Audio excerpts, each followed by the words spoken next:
ರಾಜಣ್ಣ ಬಿಜೆಪಿಗೆ ಹೋಗ್ತಾರೆ ಅನ್ನುವಂಥ ಒಂದು ಮಾತನ್ನ ಹೇಳಿದಂತ ಬಾಲಕೃಷ್ಣಗೆ ಈಗ ರಾಜೇಂದ್ರ ಅಂದ್ರೆ ರಾಜಣ್ಣ ಅವರ ಮಗ ತಿರುಗೇಟ್ ಕೊಟ್ಟಿದ್ದಾರೆ.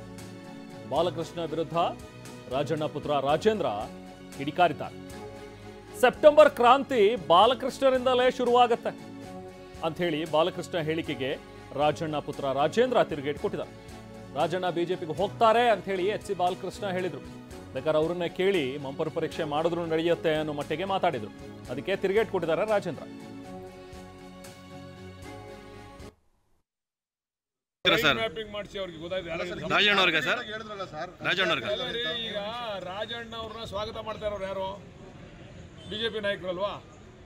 ಬಿಜೆಪಿ ನಾಯಕರು ರಾಜಣ್ಣ ಅವ್ರ ಒಂದು ಮಾತು ಹೇಳೋರು, ನನಗೆ ಯಾವ ಪಕ್ಷದ ಅವಶ್ಯಕತೆನೂ ಇಲ್ಲ ಅಂತ ಹೇಳಿ. ಅಲ್ಲ, ಯಾರ್ದು ಬ್ರೈನ್ ಮ್ಯಾಪಿಂಗ್ ಯಾರ್ದಾಗಬೇಕು ಸರ್? ರಾಜಣ್ಣ ಅವರು ಯಾರ ಜೊತೆ ಸಂಪರ್ಕದಲ್ಲಿ ಅವ್ರೆ ಅಂತ ರಾಜಣ್ಣ ಅವರು ಗೊತ್ತಾಗಬೇಕಾರೆ ಅಂದ್ರೆ ಇನ್ನೊಂದ್ಸರಿ ಹೇಳ್ಬೇಕಲ್ಲ ಸರ್, ನೀವು ಕಾನ್ಫಿಡೆಂಟ್ ಆಗಿ ಹೇಳ್ತಾ ಇದ್ದೀರಾ. ಅದಕ್ಕೆ 100 ಭಾಗ ಇನ್ನು ಸ್ವಲ್ಪ ದಿವಸ ಕಾಯ್ದು ನೋಡಿ. ನಮ್ಮ ಸರ್ಕಾರ ಇಲ್ಲದೆ ಹೋಗಿ ಹಿಡಿದು ಹೊಂಟೋಗ್ಬಿಡೋರು. ಸರ್ಕಾರ ಅದೇ ಅಂತ ಒಂದೇ ಕಾರಣಕ್ಕೆ ಅವ್ರೆ ಅಷ್ಟೇ. ಇಲ್ಲಿ ಅವ್ರು ಆಗಲೇ ಒಂದು ಹೆಜ್ಜೆ ಹೊರಗಡೆ ಇಟ್ಬಿಟ್ಟವ್ರೆ. ಆಗಲೇ ಚರ್ಚೆಗಳು ಮಾಡವ್ರೆ. ಯಾರ ಜೊತೆ ಸರ್? ಕೇಂದ್ರ ನಾಯಕರ ಅಥವಾ ಇಲ್ಲಿಯವರ ಸರ್? ಎಲ್ಲರ ಜೊತೆ ಚರ್ಚೆ ಮಾಡವ್ರೆ. ಅವ್ರು ಆಗಲೇ ಬೇರೆ ಜೊತೆ ಬೇರೆ ಪಕ್ಷದ ಸಂಪರ್ಕದಲ್ಲಿ ಇದ್ದಾರೆ ಅವರು.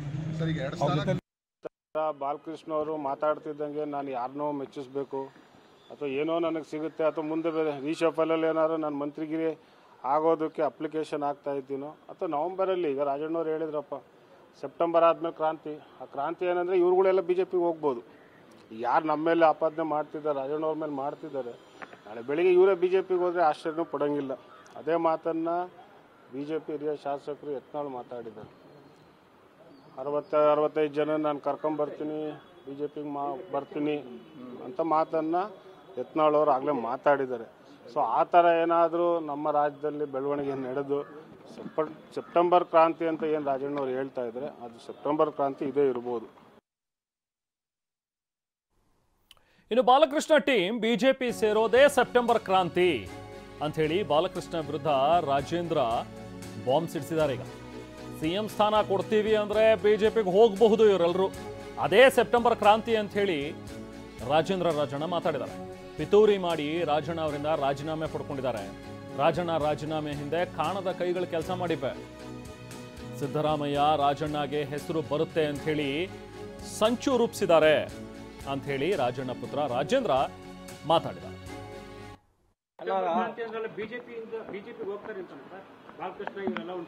ಆ ಟೀಮ್ ಹೋಗ್ಬೋದು. ಹೌದು, ಸೆಪ್ಟೆಂಬರ್ ಕ್ರಾಂತಿ ಅಂತ ಹೇಳಿದ್ರೆ ಇವರೆಲ್ಲ ಬಿಜೆಪಿಗೆ ಸೇರೋದು. ಹೇಳಿಕೆನ ಕೋಟ್ ಮಾಡಿದ್ರಿ. ಅವ್ರು ಡಿ.ಕೆ. ಶಿವಕುಮಾರ್ ಅವರು ಹೇಳಿದ್ದಾರೆ ಸರ್. ಡಿ.ಕೆ. ಶಿವಕುಮಾರ್ ಅವರು ಒಂದು ಕಾಲ ಬಿಜೆಪಿಗೆ ಇಟ್ಬಿಟ್ಟಿದ್ದಾರೆ ಆಲ್ರೆಡಿ ಅಂತ. ಹಾಗಾದ್ರೆ ಇವ್ರ ಟೀಮ್ ಎಲ್ಲ ಹೇಳ್ತಾರೆ ಸೆಪ್ಟೆಂಬರ್ ಕ್ರಾಂತಿ ಅಂತ ಏನು ರಾಜಣ್ಣವ್ರು 2 ತಿಂಗಳು ಹೇಳಿದ್ರು, ಈಚೆ ಹೇಳಿದ್ರು, ಅದೇ ವಿಚಾರನೇ ಈಗ ನಾನು ಪ್ರಸ್ತಾಪ ಮಾಡ್ತಾ ಇರುವಂತದ್ದು. ಸೆಪ್ಟೆಂಬರ್ ಕ್ರಾಂತಿ ಅಂತ ಏನಂತ ಹೇಳಿದ್ರೆ ಎಲ್ಲ ಬಿಜೆಪಿಗೆ ಹೋಗ್ತಾರೆ. ಸಿಎಂ ಸ್ಥಾನಕ್ಕೋಸ್ಕರ ಈ ರೀತಿ ಮಾಡ್ತಾರೆ ಅಂತಾನೆ ಸರ್? ಯಾವ ಪಕ್ಷದಲ್ಲಾದ್ರೂ ಸಿಎಂ ಸ್ಥಾನ ಕೊಡ್ತೀನಿ ಅಂದ್ರೆ ಹೋಗ್ತೀನಿ ಅಂತ ಹೇಳ್ತಾರಲ್ಲ, ಹೌದಲ್ಲ, ಅದೇ ಕ್ರಾಂತಿ, ಬೇರೆ ಏನೇನು. ಬಹಿರಂಗವಾಗಿ ಕರೆದಿದ್ದಾರೆ ಅಂತೇಳಿ ರಾಜಣ್ಣವ್ರನ್ನ ಯಾರನ್ನು ಭೇಟಿ ಮಾಡಿಲ್ಲ.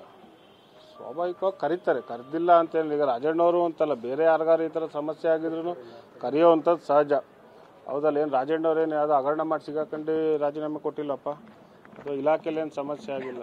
ಎಲ್ಲ ಒಳಗಡೆ ಸಂಚು ಪಿತೂರಿಯಿಂದ ರಾಜಣ್ಣವ್ರನ್ನ ರಾಜೀನಾಮೆ ಪಡೆದಿದ್ದಾರೆ ಬಿಟ್ಟರೆ ಏನಾದ್ರು ಇಲಾಖೆಯಲ್ಲಿ ಸಮಸ್ಯೆ ಇದೆಯಾ? 2.5 ವರ್ಷ ಸಹಕಾರಿ ಕ್ಷೇತ್ರದಲ್ಲಿ ಹೆಚ್ಚು ಕೆಲಸಗಳಾಗಿದೆ. ಹಿಂದೆ ಆಗದಲ್ಲೇ ಇರೋವಂಥ ಕೆಲಸಗಳನ್ನೆಲ್ಲ ಮಾಡಿದರೆ. ಮೊನ್ನೆ ಅಮೆಂಡ್ಮೆಂಟು ಬಿಲ್ ಪಾಸ್ ಆಗಿದೆ. ಅದು ಯಾರಿಗೆ ಅನುಕೂಲ ಆಗುತ್ತೆ? ಹೌದಲ್ಲ, ಯಾರು ಸಣ್ಣ ಜಾತಿ ಇರುತ್ತೆ ಅಂಥವ್ರಿಗೆ ಏನೋ ಒಂದು ನಾಮನಿರ್ದೇಶನ ಸೊಸೈಟಿಗಳು ಆಗಲಿ ಅಂತ ಮಾಡಿರೋವಂಥ ಕ್ರಾಂತಿ ಇದು. ಹಿಂದೆ ಯಾಕೆ ಯಾರು ಮಾಡೋಕ್ಕಾಗಲಿಲ್ಲ? ಸೊ ಇವೆಲ್ಲ ಮಾಡ್ತಾ ಇರೋದ್ರಿಂದ ಇನ್ನೂ ಹೆಚ್ಚು ರಾಜಣ್ಣವ್ರಿಗೆ ಒಳ್ಳೆ ಹೆಸರು ಬರುತ್ತೆ, ಸರ್ಕಾರ ಸಿದ್ದರಾಮಯ್ಯವ್ರಿಗೆ ಒಳ್ಳೆ ಹೆಸರು ಬರುತ್ತೆ ಅಂತೇಳಿ ಇದು ಕಾಣದ ಕೈಗಳೆಲ್ಲ ಪಿತೂರಿ ಮಾಡಿದ್ದಾರೆ. ಇನ್ನು ಸಂಪುಟದಿಂದ ವಜಾ ಆಗಿರೋ ಬಗ್ಗೆ ಕೆ.ಎನ್. ರಾಜಣ್ಣ ಸ್ಪಷ್ಟನೆ ಕೊಟ್ಟಿದ್ದಾರೆ. ಹನಿ ಟ್ರ್ಯಾಪ್ ಮತ್ತೆ 3 DCM ಬಗ್ಗೆ ಹೇಳಿದ್ದೇ ಮುಳುವಾಯಿತು. ರಾಹುಲ್ ಬಗ್ಗೆ ಮಾತನಾಡಿದ ಒಂದೇ ಕಾರಣಕ್ಕೆ ತೆಗೆದಿಲ್ಲ ಅಂತ ಹೇಳಿದ್ರು. ಸೊ ಕಾಂಗ್ರೆಸ್ ಬಿಡೋದಿಲ್ಲ, ಬೇರೆ ಪಕ್ಷ ಸೇರುವ ಅಗತ್ಯ ಕೂಡ ನನಗಿಲ್ಲ ಅಂತ ರಾಜಣ್ಣ ನಿನ್ನೆ ಪ್ರಶ್ನೆನ ಕೇಳಿದಂಥ ಸಂದರ್ಭದಲ್ಲಿ ಮಾತಾಡಿದ್ದಾರೆ. ಅಲ್ಲದೆ ಈಗ ಸತ್ಯ ಹರಿಶ್ಚಂದ್ರನಿಗೆ ಏನಾಯ್ತು ರೀ? ಮತ್ತು ಅಂತಿಮವಾಗಿ ಏನಾಯ್ತು? ಅಂತಿಮವಾಗಿ ಜಯ ಇದ್ದೇ ಇರ್ತದೆ ಸತ್ಯಕ್ಕೆ. ಅಸತ್ಯಕ್ಕೆ, ಮೋಸಕ್ಕೆ, ಅಪ್ರಾಮಾಣಿಕೆಗೆ ಹತ್ರದಲ್ಲಿ ಅನುಕೂಲ ಇರ್ಬೋದು, ಲಾಂಗರ್ ರನ್ನಲ್ಲಿ ಅದಕ್ಕೆ ಆಯಸ್ಸಿರೋದಿಲ್ಲ. ಸತ್ಯಕ್ಕೆ ಆಯಸ್ಸಿರೋದು. ಒಂದೊಂದು ಶಕ್ತಿ ಇರ್ತದೆ, ಒಬ್ಬೊಬ್ರಿಗೆ ಒಂದೊಂದು ಶಕ್ತಿ ಇದೆ. ನಾವು ಸತ್ಯ ಹೇಳಿ ಅರಗಿಸ್ಕೊಳ್ಳೋ ಶಕ್ತಿ ನಮಗಿಲ್ಲ. ಅವರು ಏನು ಹೇಳಿದ್ರು ಕೂಡ ಅರಗಿಸ್ಕೊಳ್ಳೋ ಶಕ್ತಿ ಇರ್ತದೆ, ಹೇಳಿರ್ತಾರೆ. ಅದಕ್ಕೆ ನಾನೇನು ಕಾಮೆಂಟ್ ಮಾಡೋಕ್ಕೆ ಹೋಗೋದಿಲ್ಲ. ನಾನು ರೈಟ್ ಫ್ರಮ್ ಬಿಗಿನಿಂಗ್ 3 DCM ಹೇಳಿದೆ, ಆಮೇಲೆ ಹನಿ ಟ್ರ್ಯಾಪ್ ಬಗ್ಗೆ ನಡೆದಂಥ ಪ್ರಯತ್ನದ ಬಗ್ಗೆ ಹೇಳಿದೆ. ಇವೆಲ್ಲ ಇದ್ದೇ ಇದ್ದಾವೆ, ಇವೆಲ್ಲ ಕಾರಣಗಳು ಇರ್ತವೆ. ಅದರಿಂದ ಒಂದೇ ಕಾರಣದಿಂದ ಆಗಿದೆ ಅಂತಲೂ ನಾನೇನು ಅನ್ಕೊಳ್ಳೋಣ. ಆಗಲೇ ನಡೀದೆ. ಈಗ ಅಧಿಕಾರ ಹೋದ ಕ್ಷಣಕ್ಕೆ ಏನು ತಿರ್ಗಾ ಬರೋದಿಲ್ಲ ಅಂತ ಏನಿಲ್ಲ. ನಾನು 2004ರಲ್ಲಿ ನಾನು MLC ಸಿಟ್ಟಿಂಗ್ ಮೆಂಬರ್ ಇದ್ದೆ. ನನಗೆ ನೀನು ನಿಲ್ಲೋದು ಬೇಡ ಅಂತೇಳಿ ನಾನೇನು ನಿಲ್ತಾ ಇರಲಿಲ್ಲ. ನನಗೆ ಟಿಕೆಟನ್ನು ಕೊಡೋ ಅಂಥದ್ದನ್ನು ತಪ್ಪಿಸಿ ಆಗ ಉಗ್ರಪ್ಪನವ್ರಿಗೆ ಕೊಟ್ಟರು. ಅದನ್ನು ಪ್ರತಿಭಟನೆ ಮಾಡಿ ನಾನು ಆಗ ಕಾಂಗ್ರೆಸ್ಗೆ ಈ ಜಿಲ್ಲೆನಲ್ಲಿ ಬುದ್ಧಿ ಕಲಿಸ್ಬೇಕು ಅಂತ ಹೋದ ಪ್ರಯುಕ್ತನೇ JDS 9 ಗೆದ್ದಿದ್ದು, ಕಾಂಗ್ರೆಸ್ 1 ಗೆದ್ದಿದ್ದು. ಇನ್ನು ಮುಂದೆ ಯಾವುದೇ ಕಾರಣಕ್ಕೆ ನಾನು ಕಾಂಗ್ರೆಸ್ ಪಕ್ಷ ಬಿಡೋದು ಅಂಶನೂ ಇಲ್ಲ, ಬೇರೆ ಯಾವುದೇ ಪಕ್ಷಕ್ಕೂ ಕೂಡ ಸೇರ್ತಕ್ಕಂಥದ್ದು ಅವಶ್ಯಕತೆ ನನಗೇನು. ಇನ್ನು ರಾಜಣ್ಣ ಬಿಜೆಪಿ ಸೇರ್ತಾರೆ ಅನ್ನುವಂಥ ಮಾತೇನಿದೆಯಲ್ಲ, HC ಬಾಲಕೃಷ್ಣ ಅವರು ಆಡಿದಂಥ ಒಂದು ಮಾತು ಸಾಕಷ್ಟು ಸಂಚಲನಕ್ಕೆ ಕಾರಣವಾಗಿದೆ. ಈ ಬಗ್ಗೆ ಬಿಜೆಪಿ MLC CT ರವಿ ಕೂಡ ಮಾತಾಡಿದ್ರು. ರಾಜಕಾರಣದಲ್ಲಿ ಏನು ಬೇಕಾದರೂ ಆಗಬಹುದು ಅಂತ ಹೇಳಿದ್ದಾರೆ. ರಾಜಣ್ಣ ನಮ್ಮ ಜೊತೆ ಇದ್ದಾರೆ, ನಾವು ಅವ್ರ ಜೊತೆ ಇದ್ದೀವಿ ಅಂತಲೂ ಕೂಡ ದಿನೇಶ್ ಗುಂಡೂರಾವ್ ಅವರು ಮಾತಾಡಿದ್ದಾರೆ. ಏನೇನು ಹೇಳಿದ್ದಾರೆ ನಾಯಕರುಗಳು ಮನೆ ನೋಡೋಣ. ಮಾಗಡಿ ಬಾಲಕೃಷ್ಣ ಅವರು ಹಿ ವಾಸ್ BJP ಮ್ಯಾನ್, ನಮ್ಮ ಪಾರ್ಟಿಲೇ ಇದ್ದರು ಮತ್ತು ನಮ್ಮ ಜೊತೆಯಲ್ಲಿ ಈಗಲೂ ಒಳ್ಳೆ ಸಂಬಂಧ ಇಟ್ಕೊಂಡಿದ್ದಾರೆ, ಸಂಪರ್ಕದಲ್ಲಿದ್ದಾರೆ. ನಾನು ಹೇಳಿದಲ್ಲಿ ನೋಡಿ ನಾವೆಲ್ಲ ಬೇರೆ ಬೇರೆ ವೈಚಾರಿಕವಾಗಿ ಬೇರೆ ಬೇರೆ ಪಕ್ಷಗಳಿಗೆ ಸೇರಿರ್ಬೋದು, ನಾವ್ಯಾರೂ ಶತ್ರುಗಳಲ್ಲ. ವೈಚಾರಿಕವಾಗಿ ವಿರೋಧಿಗಳಿರ್ಬೋದು, ರಾಜಕೀಯ ಪಕ್ಷ ಭಿನ್ನ ಇರ್ಬೋದು, ನಾವೇನು ಶತ್ರುಗಳ? ಯಾರನ್ನು ಸಿಕ್ಕಿರೋ ಎದುರ ಬದ್ರ ಮಾತಾಡ್ತೀವೋ ಇಲ್ವೋ? ಮತ್ತು ಇವಿದೇ ಇಲ್ಲ, ಈ ರಾಜಕೀಯದಲ್ಲಿ ಶಾಶ್ವತ ಶತ್ರುಗಳು ಇಲ್ಲ, ಶಾಶ್ವತ ಮಿತ್ರರು ಇಲ್ಲ. ಇದಕ್ಕೆ ಉದಾಹರಣೆ ಸಿದ್ದರಾಮಯ್ಯನವರೇ, ಇದಕ್ಕೆ ಉದಾಹರಣೆ ದೊಡ್ಡ ದೊಡ್ಡ ನಾಯಕರುಗಳು ತುಂಬ ಜನ ಇದ್ದಾರೆ. ನೋಡಿ, ಈ BJP ಅವರಿಗೆ ಅವ್ರದ್ದು ಇವತ್ತು ಅವರ ಶಕ್ತಿ ಕಮ್ಮಿ ಆಗಿದೆ. ಈಗ ಅವ್ರಿಗೆ ನಾಯಕರಿಲ್ಲ ಮತ್ತು ಇಶ್ಯೂ ಇಲ್ಲ.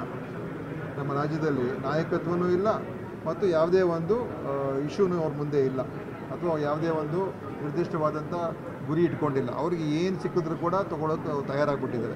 ಈಗ ರಾಜಣ್ಣ ಅವರು ಹೋಗೋದು ಬರೋದು ಅದು ಖಂಡಿತವಾಗಿಯೂ ಇವರ ಒಂದು ಭ್ರಮೆ ಮತ್ತು ಈ ರೀತಿಯಾದಂಥ ಹೇಳಿಕೆಗಳ ಅವಶ್ಯಕತೆ ಏನಿಲ್ಲ. ರಾಜಣ್ಣ ಅವರು ಇವತ್ತು ಕೂಡ ನಮ್ಮ ಜೊತೆಯಲ್ಲೇ ಇದ್ದಾರೆ, ನಾವು ಮತ್ತು ಅವರು ಎಲ್ಲ ಒಂದೇ ಇದ್ದೀವಿ.